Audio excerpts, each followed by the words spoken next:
We are discussing about the human digestive system. Okay, so in the last lecture I told you about this some part of alimentary canal. We have completed mouth, we have completed esophagus, even the pharynx and the stomach part also. Okay, now in today's lecture we will cover the remaining part of our digestive system. Okay, so before going forward toward the digestive system, let me explain you one terminology, that is peristalsis. Okay, so what do you mean by peristalsis, beta?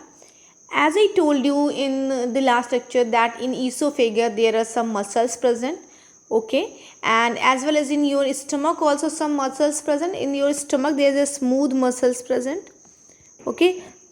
This part of stomach also having a smooth muscle, while this part in the pharynx as well in the upper part of esophagus having the skeletal muscles, okay. So what do you mean the peristalsis, beta? Actually peristalsis means to say contraction and relaxation of smooth muscles. Did you got my point now? Okay, so what do you mean by the peristalsis, beta? It means to say contraction and relaxation of smooth muscles that help in forward movement of food. Okay, that help in forward movement of food. Clear? Okay. Contraction relaxation, when imagine food is present here, then here contraction occur, then food goes forward, this part becomes relaxed, again here contraction occur, food move forward, again here contraction occur. So this is how peristalsis occur in whole part of alimentary canal, not only in esophagus and stomach, but it is also occur in case of small intestine as well as in the large intestine. Okay, so how food move from one part of alimentary canal to another part of alimentary canal with the help of peristalsis, or you call it peristaltic movement. Okay, actually it pushes the slightly digested food into the stomach, then from the stomach into the small intestine. Okay, now come to the next part of alimentary canal, which is known as the small intestine. Okay, small intestine. We call it a small intestine, but do you know that actually this is not a small structure? Yes, do you know about this? What's going on? Just a second. Yes, come here. Hanji. So what I told you that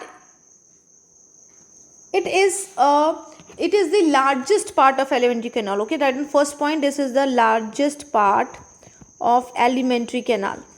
Just a second. Alimentary canal. You are thinking about then, ma'am, why it is written, ma'am, here that it is a alimentary part, not alimentary part. It should be alimentary canal. So write down, beta, alimentary canal. Okay, let me get eraser now. Where it is going? Hanji. So it will be alimentary canal. Hanji, clear? Okay, So why we call it largest part, although it is a small intestine, their name is because their length is actually 6.5 meters. Okay, 6.5 meter in an adult man. Though the small intestine is very long, so it is called small intestine. Why we call it a small intestine? Because it is very narrow. A small intestine very narrow, that's why we call it small intestine. Okay, clear to everyone? The small intestine is arranged in a form of coil. Look at this, it is arranged in the form of coil in our belly.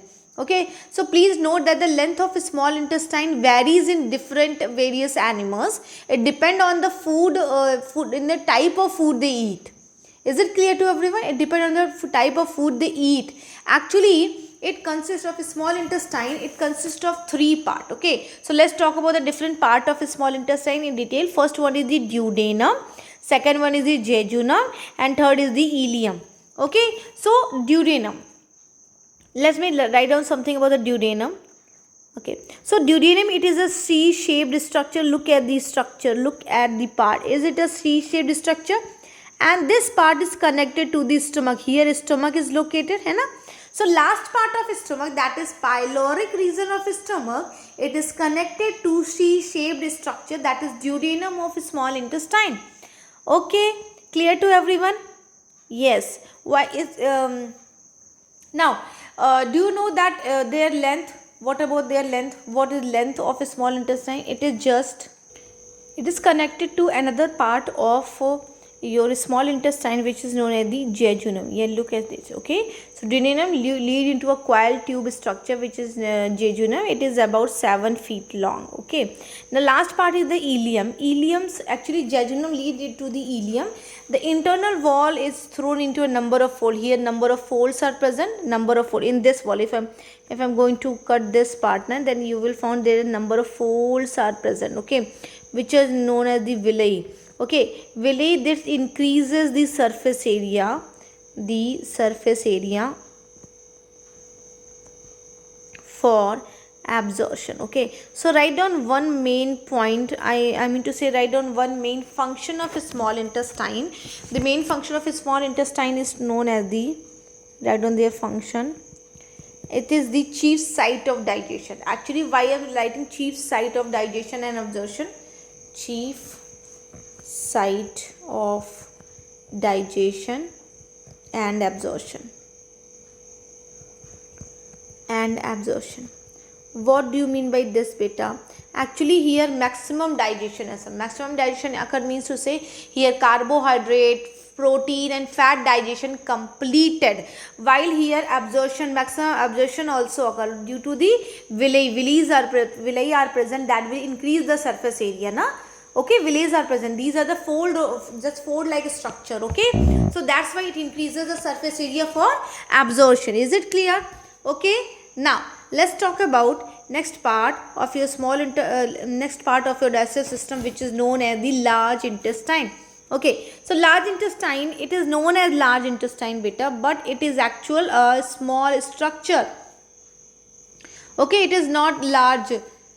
Clear? Just their length is not so much large. Okay, it is much shorter than a small intestine. It is much shorter. While I am calling it large intestine, because diameter is large in comparison to small intestine. Okay, and this is their function is to absorption of water. Is here maximum absorption of water occur.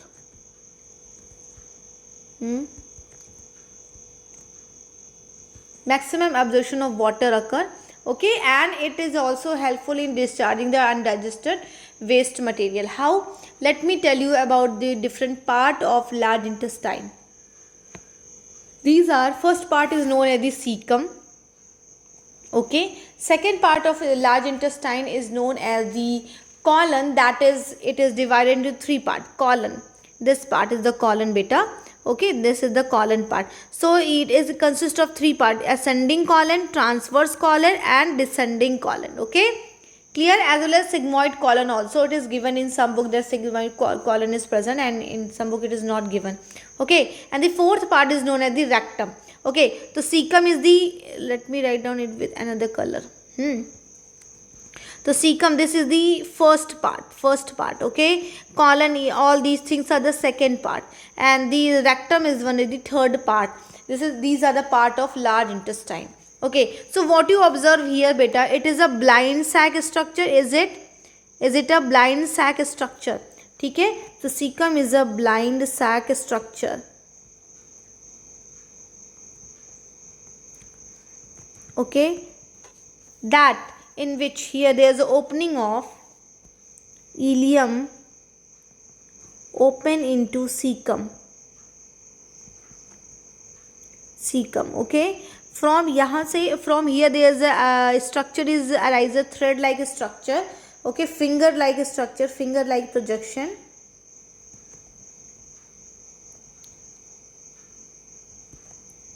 Arises, beta, known as appendix. Okay, this is a finger like projection which is known as the appendix, or you call it vermiform appendix. Vermiform appendix. Okay, vermiform appendix, and their inflammation is known as inflammation. Sometime inflammation occur. Inflammation of vermiform appendix is known as appendicitis. and only treatment of this appendicitis is the surgical removal of vermiform appendix. Okay, but can you tell me their function? Actually, this is a vestigial part of human, vestigial in human. Okay, so can you tell me what do you mean by vestigial, beta? Part of our body which is present in our body actually, and but which is not functional in us. It was functional earlier in our ancestor. Okay, okay, but at that time these are present in our body, but these things are these are vestigial organ. Okay, they are no longer in use. Clear to everyone? Okay, so this is all about the cecum. Okay, now let's talk about the next part of your large intestine, which is known as the column, beta. Clear? Now come to the next part. Here's the column. So column consists of three parts: ascending column, transverse column, and ABC. Next one is the descending column. Okay, as well as the sigmoid column also, if you want to write it. Okay, so it is 5 foot. Here I am writing about the column now. The column is approximately 5 to 6 feet. Okay, and their diameter is approximately 3 inches. Okay, okay, and it is present in inverted U-shaped form. How their structure? Look at their structure, inverted U shape. It just look like inverted U-shaped structure. Clear? Okay, and let's talk about the transverse part. Actually, it is very important because here now there are some longitudinal bands are present here. Okay, these are known as the tinea coli. Okay, these are the longitudinal band. Okay, and contraction, their contraction cause pouches. Okay, their contraction cause pouches, which is known as haustura. Okay, so look at these pouches. Here pouches are present, na? Somewhat like that pouches. Here somewhat like that. Yes, yes, yes. So these pouches are known as the haustura. Okay, so how these pouches are formed? Here actually this is somewhat like that. Okay, so here longitudinal bands are present. When there is a contraction of longitudinal band, then it will cause the haustura, which is a pouch like a structure in them. Okay, and the last part is known as the rectum. Okay, so come toward the rectum part. Rectum, it is a small muscular structure, a small muscular region. Okay, it store the undigested food material. Store undigested food material. Okay, in simple word we call it feces. Okay, or we call it stool. Did you got my point? Okay, now at their end there are two type of it open outside via anus. Okay, this open outside via anus. Okay, now here two type of sphincters are present. Okay, this one is known as the internal sphincter. Clear? And this is known as the external sphincter. Okay, so can you tell me what are the role of these sphincters, beta? These are the just here actually muscles are present, and these muscles get shrink. Okay, that will prevent the backward movement of anything. Is it clear to everyone? Okay, so here internal, this sphincter is known as the internal, other one is known as the external sphincter. Okay, so this is all about the different part of alimentary canal. Now we have just completed the different part of alimentary canal.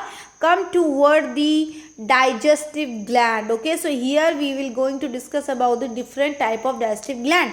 So first, the most important digestive gland is the salivary gland. Okay, so there are 3 pairs of salivary gland. We have 3 pairs. Okay, pair of salivary gland. Okay, so here 3 pairs are given: parotid gland, sublingual gland, and submandibular gland. Okay, and out of these 3 gland is the largest gland. Okay, this one is the largest gland. largest salivary gland, actually you have to write down the largest salivary gland beta, ठीक है. And where it is located, look at this, that it is located in front of ear, okay, in front of ear, okay. And it is open in the buccal, it is open in the buccal cavity via duct, and this duct is known as Stenson's duct, okay, Stenson's duct. Clear? So this is all about the parotid gland. Now let's talk about the sublingual gland, okay. Sublingual gland, this one is the smallest gland, beta, okay, is smallest salivary gland. Again you have to write the smallest salivary gland out of these three, okay. So their secretion is actually 20%, their secretion is 70%, although it is the smallest gland, okay, but their secretion is higher, their secretion is 70%, okay. Now where it is located, look at this, that as a name given, a lingual, beta, lingual means to say tongue, so it is located below the tongue. Where located? Below tongue, below the tongue. And where it open, and how it pour their secretion into the buccal cavity, beta, it pour their secretion in the buccal cavity with the help of duct of Rivenus, okay. So learn these point, very important, you have to learn their location, and you have to learn about their duct through which they pour their secretion, okay. Now last one is the submandibular gland, or you also called it submaxillary gland, okay. Clear? Their secretion is just only 10%, all of the salivary gland. And why am submandibular and submaxillary? Actually it is located at the junction. Look at this, here is the junction, na? Junction, this is the junction of the upper jaw and lower jaw, okay, located at the junction of upper jaw and lower jaw. Clear, na?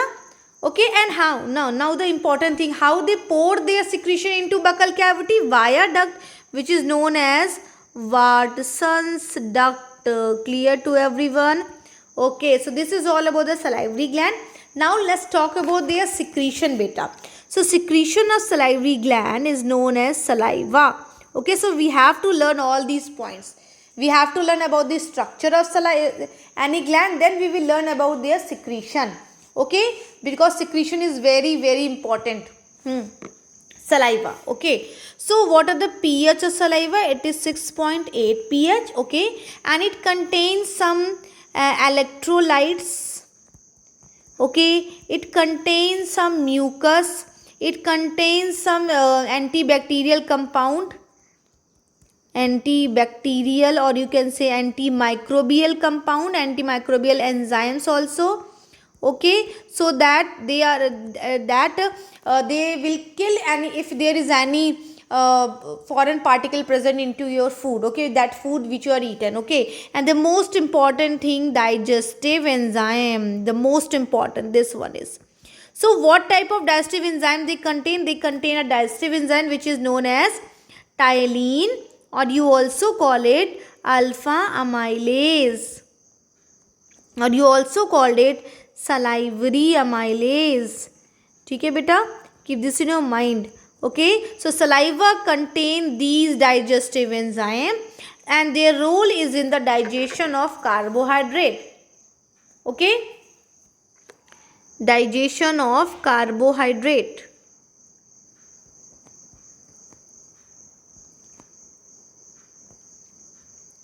Clear to everyone? Okay beta. So this is all about the saliva. Saliva having a digestive enzyme which is known as the tyline, alpha amylase or salivary amylase. Their role is in the digestion of carbohydrate. Now after discussing about the gland, we will discuss about the digestion. Then I will tell you how they will help in the digestion of carbohydrate. Okay. Now come to the next part, that is digestive gland. Okay. So beta, in digestive gland there are 3 types of cells present. Actually, देखो बेटा, into your stomach there are epithelium cells are present, epithelium layers are present. Some of these are epithelium cells. Okay, some of them epithelial, some, only some of them, not all. Look at this one. Some epithelial cells modified and they develop into a gastric gland. They start behaving like the gastric gland. Okay, so basically there are three type of cells are present. Okay, that become secretory in nature. So these are modified cells. Clear? So first cell is known as the mucus cell. Okay, which is also known as beta goblet cell. We call it goblet cell. Goblet cell. As the name indicate, they secrete mucus. Okay, beta, and these are also known as next cell. They secrete mucus. Clear? Okay. Now, next type of cell is known as the parietal cell and chief cell. So first of all, let me talk about the chief cell. Okay, so chief cell, they secrete, these are known as the zymogenic. एक second, just a second.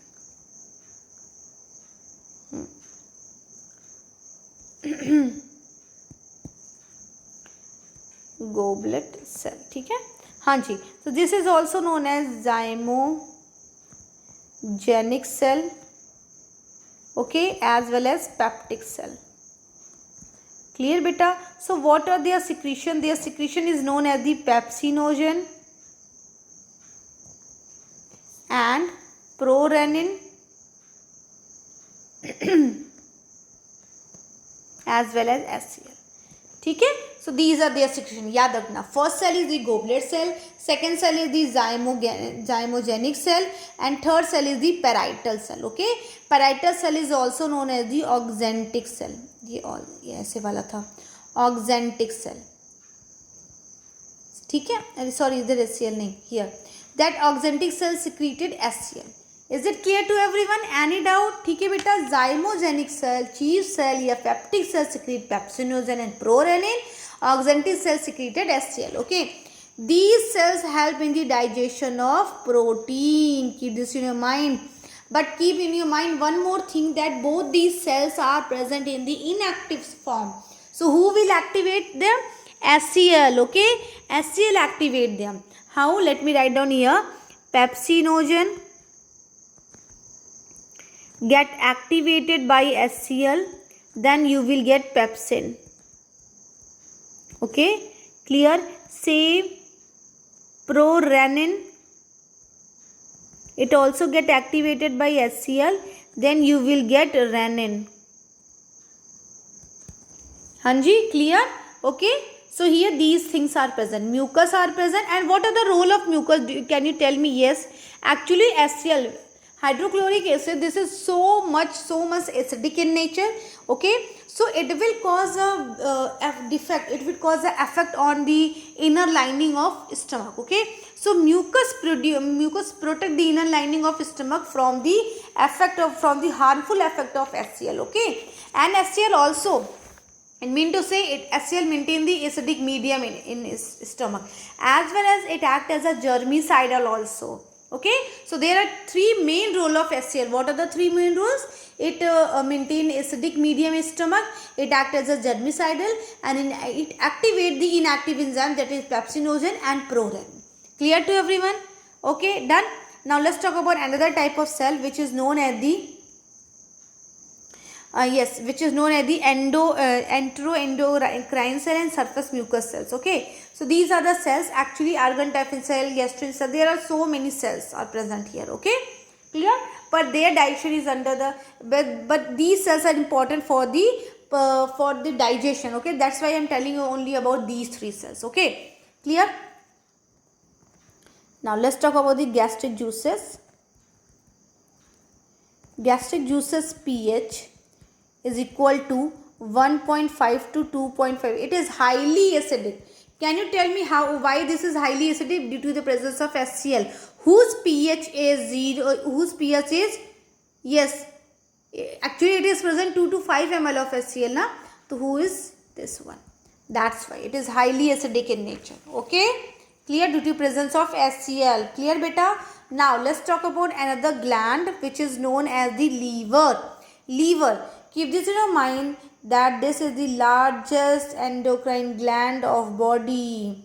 largest gland of body. Okay, why? Because their weight is 1.2 to 1.5 kg. Actually 2% of body weight. And what are their color? This is reddish brown in color, है ना? This is reddish brown in color. Clear beta? Okay, and where it is located, can you tell me? Dekho, look at the diagram. It is located in the upper abdomen, just below the diaphragm. And at which side? Is it located in the right side or the left? Correct. In the right upper abdomen. Okay. Right upper abdomen region. Okay. Just below diaphragm. Just below diaphragm. ठीक है बेटा? Okay. So actually your liver consists of many different types of lobes. Okay, there are different types of lobes are present. Okay, so lobe means to say beta, look at these are one lobe is present here, 3 lobes. Okay, so what are the function of liver? Liver form and secrete bile.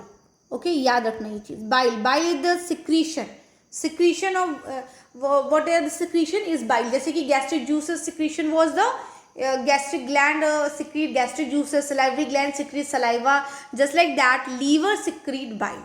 Clear? But they form and secrete, not stored.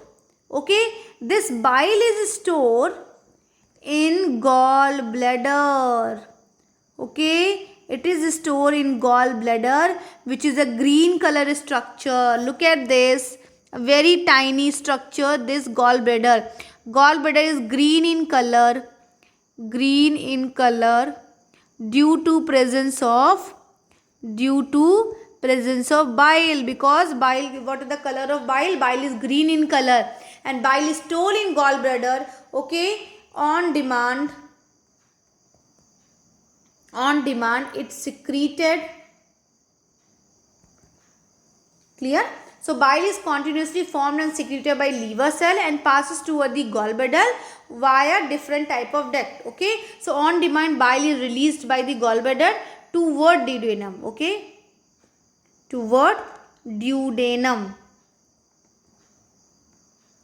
Okay, so look at this. Here bile is let me take another color just to distinguish it better.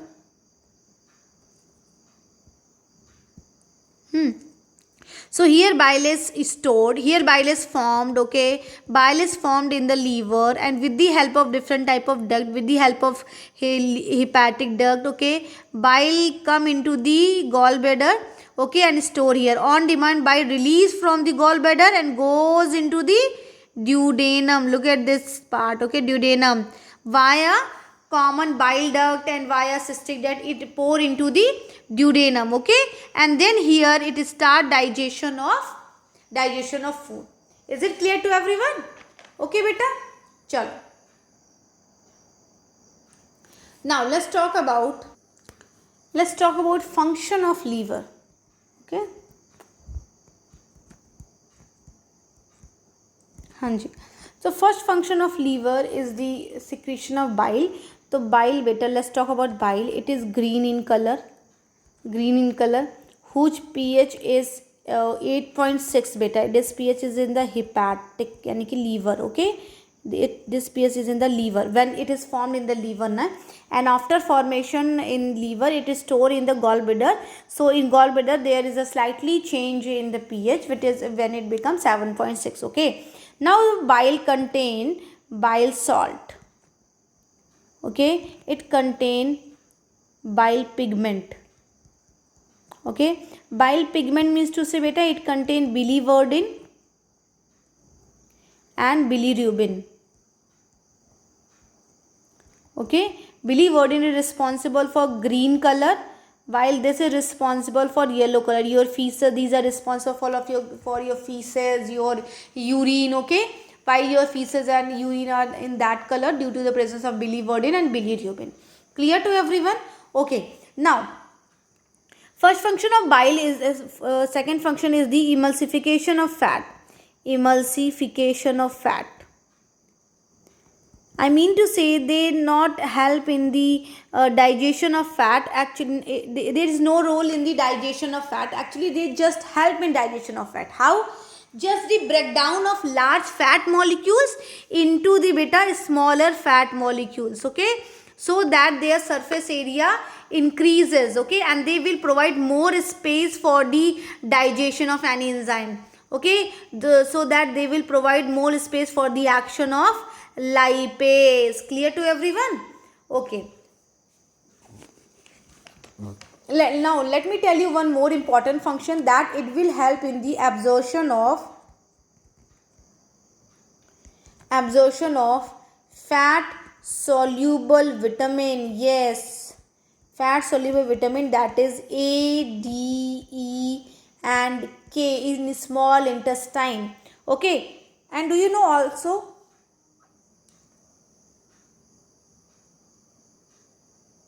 yes, did you also know that these are responsible for storage of extra glucose? Okay, in your body extra glucose is stored in the form of glycogen. Okay, and there are so many important functions also liver. Now come toward the next part of our digestive gland, which is known as the pancreas. Okay, if I am talking about the pancreas na beta, it is just a comma shaped structure.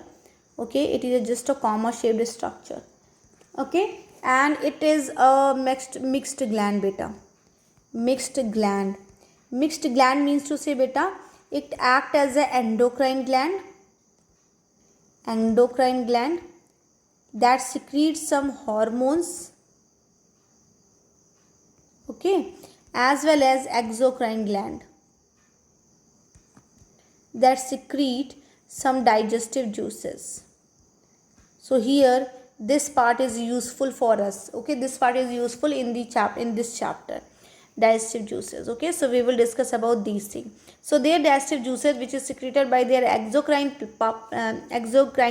gland part, it contain certain enzymes. Okay, such as it contain enzyme trypsin, which is helpful in digestion of protein. It contain enzyme amylase, which is helpful in digestion of carbohydrate. Okay, it contain enzyme lipase, which is helpful in the digestion of fat. Is it clear? Okay, now now the question is where it is located. Is it located below, or you can say posterior part of your stomach? Okay, posterior part of stomach. Clear? Let me show you it in the diagram beta. Look at this here, pancreas. This is the pancreas. Okay, so this is somewhat located behind the stomach. Clear?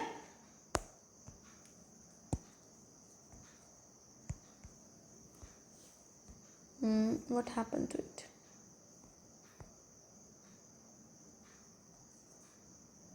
Okay, it's not moving. Just a second.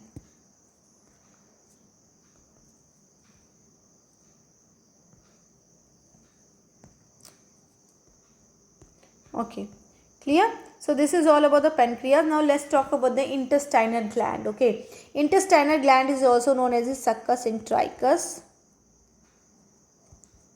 Okay, it also secretes many type of the digestive enzymes which are responsible for the digestion of food.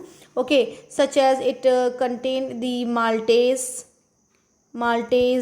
isomaltase. Okay, and sucrase. Clear? So it contains different type of enzyme that which is responsible for the digestion of different things. Okay, it contains nucleotidase,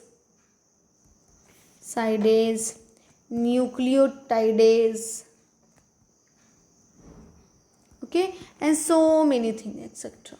Okay, and so many digestive enzymes are present here. Okay, so we will discuss about the digestive enzymes also here I am going to tell you about the process of digestion. Okay, so digestion of food start in the buccal cavity. Okay, let's talk about the digestion of food in the buccal cavity. Okay, hanji. So what happened with the digestion? In buccal cavity, food get mixed with saliva. Okay, if food get mixed with saliva, so what is present in the saliva? In the saliva there is a salivary amylase or ptyalin is present. Okay, ptyalin work as the pH 6.8. okay, then you get different type of food such as the starch, sorry, such as then there is a digestion of food occur. Here I want to take eraser now. It's not working, just a second. I always start lagging.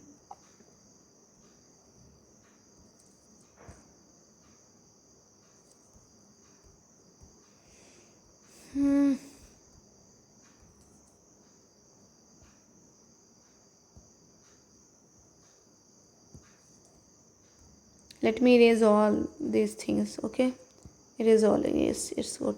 Okay, so let's talk about the digestion in buccal cavity. Hanji. So in your buccal cavity, food get mixed with the saliva, beta, and what your food contain, that is starch. Here I'm talking about the starch, that is carbohydrate form. Then ptyalin show their action over it. Okay, then you will get the maltose. Okay, so maltose and alpha dextrose. Okay, lactose and so many things. Okay beta, so this is all about the digestion, how digestion of carbohydrate started. Okay, clear. So actually it help, saliva contain two enzymes na, salivary amylase and maltase, that help in the digestion of the food, somewhat like that. Okay, clear. Now saliva clean the mouth and also destroy bacteria to prevent the tooth decay. Okay, now and after that swallowing occur. Now then the food goes toward the stomach via esophagus. Okay, via esophagus. Now let's see what occur in the stomach. In stomach, remaining digestion of food started. Okay, so here what you get, here there is a prorenin is present now. Prorenin is present, that get activated with the help of HCl and you will get the renin. Okay, as well as pepsinogen is also present beta, that will get activated with the help of pepsinogen. It activated with the help of HCl. This is known as the pepsin. Okay, clear. So basically beta, this is responsible for the digestion of children's. Okay, clear. It is responsible for the milk protein digestion. Okay, so milk protein, that is casein protein, it is a milk protein. It is present in case of infants, and when you become adult, that time it is decreases. So para casein changes into the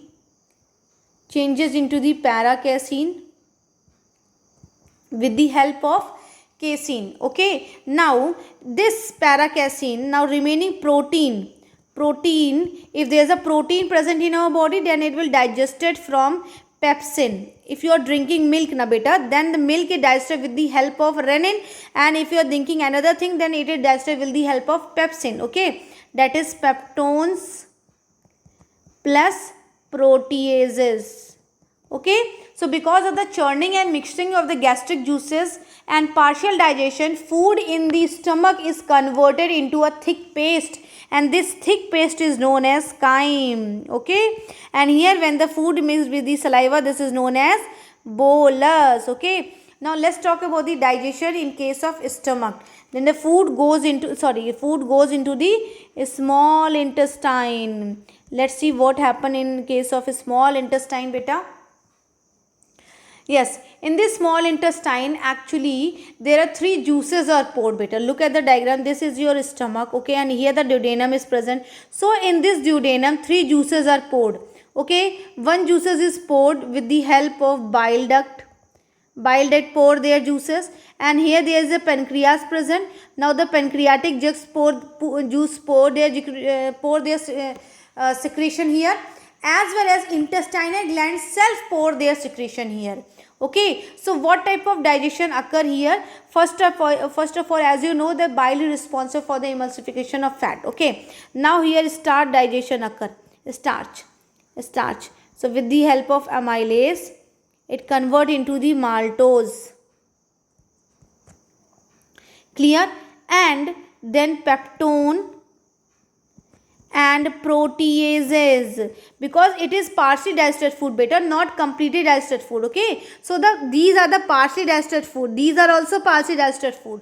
Okay, these partially digested food move from one part of organ to the another part, one organ of alimentary canal to the another organ of alimentary canal. Okay, then it goes toward the small intestine. Clear?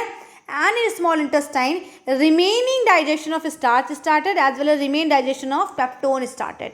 Then it will convert into the proteases with the help of trypsin. Trypsin is the enzyme which is present in the whose secretion? It is present in the pancreatic juice secretion. Now, then you will get the peptides plus amino acid. Now fat get emulsified na with the help of bile. Now here again lipase, okay, which is again present, which is again secreted by the pancreatic juices. Then it will convert into the fatty acid plus glycerols. Okay, clear beta? Now let's talk about another part which is known as the, yes, now let's talk about the intestinal juices role. What are the role of? Now this is the small, this is beta, this is all about the small digestion. This is all about the partial digestion, not completely digestion occur here. Okay, now let's talk about the complete digestion, how it will occur here. So we have maltose, we have peptides and amino acid, we have fatty acid and glycerol. So these are not completely digested, we have to complete digest. How you will? Now the maltose convert into glucose with the help of intestinal juice enzyme which is known as maltase. Maltase is present in the intestinal juice enzyme. And lactose, it is converted with the help of lactase into the glucose plus galactose. यहाँ पे galactose. Okay, and same thing happens with the sucrose. It is converted from the sucrase into the glucose plus fructose. Okay, so is it clear to everyone? है ना? So all these maltase, lactase and sucrase, these are present in the intestinal juice secretion. Okay, and now what about the fat beta? Fat is digested with the help of lipases into fatty acid and glycerol. Okay, clear beta? So these are the end products. So in this way, insoluble, indiffusible form of food are converted into the soluble and diffusible form. Okay beta? Now the digested food is absorbed from a small intestine into the blood. Okay, clear? Okay, now write down what do you mean by the absorption. After digestion, the molecules of food become so small that they can pass through the wall of a small intestine which contain the blood capillary. The wall of a small intestine actually contain blood capillary. Yeah? Then the food goes from the from the alimentary canal, okay, into the into the blood capillaries and goes into our blood. Okay, so this is the absorption. So write down their definition. Small intestine, that small intestine is the main reason for the absorption of digested food. Clear hai? Okay, now actually its surface has microvilli, na? I told you villi that will help in the absorption. Okay, now let's talk about the assimilation.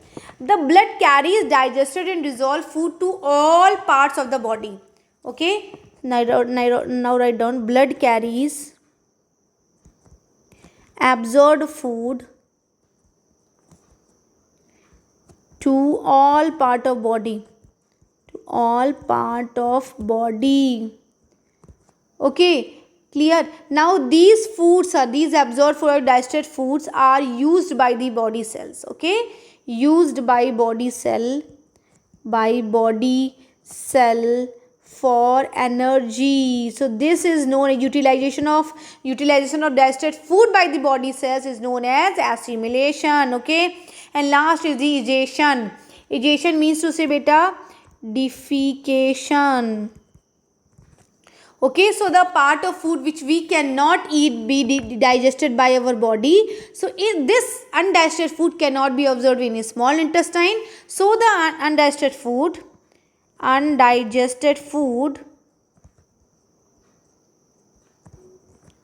passes from a small intestine to a wider tube, that is large intestine. Okay, so it is known as, so the wall of his intestine absorb most of the water from the undigested food, okay, with the help of villi, due to which the undigested part of food become almost solid. Okay, now the last part of large intestine, the rectum, that store this undigested food, and through the anus this undigested food passes out. Okay, so beta, this is all about the digestion process. This is all about the first part of your life process, which is known as the nutrition